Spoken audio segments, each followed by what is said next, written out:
بسم اللہ الرحمن الرحیم نحمدہ ونصلی علی رسولہ الکریم۔ ایک لڑائی کا موقع ہے، معرکہ ہے۔ لڑتے ہوئے جب کسی کافر مشرک کو احساس ہوا کہ میں اب نہیں بچ سکوں گا تو تلوار کے نیچے اس نے کلمہ پڑھ لیا، اور اسی کیفیت میں حضرت اسامہ کی تلوار کے نیچے آ کے وہ بندہ ختم ہو گیا۔ اسی طرح کا واقعہ ایک حضرت خالد بن ولید رضی اللہ تعالیٰ عنہ کے لیے بھی آتا ہے۔ دونوں رسول اکرم صلی اللہ علیہ وسلم کے انتہائی جانباز صحابہ ہیں اور انتہائی پسندیدہ۔ حضرت اسامہ تو آپ کے پسندیدہ ترین فرد ہیں۔ آپ علیہ الصلوۃ والتسلیم نے سخت ناپسندیدگی کا اظہار کیا اور ایک جملہ فرمایا کہ اللہ شققت قلبہ، تم نے اس کو کیوں مارا؟ انہوں نے کہا کہ وہ تو یا رسول اللہ اس نے تو اپنی جان بچانے کے لیے کلمہ پڑھا تھا، ظاہر ہے کہ اس کا دل نہیں آمادہ تھا، اور ایمان تو دل کے عمل کا نام ہے، دل کے یقین کا نام ہے۔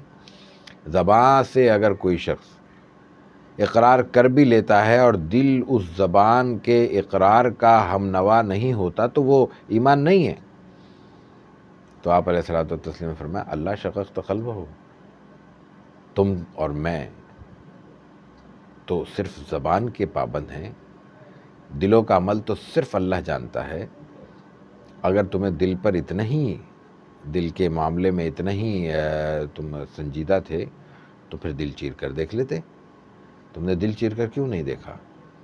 تصور کیجئے یہ جنگ کا ہے، معرکے کا مرحلہ ہے، وہاں تلوار کی حدود میں یہ بد احتیاطی ایک معمولی سی بات سمجھی جائے گی، لیکن عملی زندگی میں کسی شخص کی 70 سال کی، 80 سال کی، 90 سال کی زندگی ہمارے سامنے ہو، اس کی مشقتیں، ریاضتیں ہمارے سامنے ہوں، اس کا علم اور عمل ہمارے سامنے ہو، اور ایک بات ہمیں کسی بھی وجہ سے ناپسندیدہ سامنے آ جائے، بھلے وہ بات بھی ہمارے خیال میں ناپسندیدہ ہو، امر واقعی کے مطابق وہ کوئی اتنی بری بات بھی نہ ہو، تو ہم پوری زندگی اٹھا کے پھینک دیتے ہیں اور بدگمانیوں کا ایک پشتار اپنے اوپر لاد لیتے ہیں۔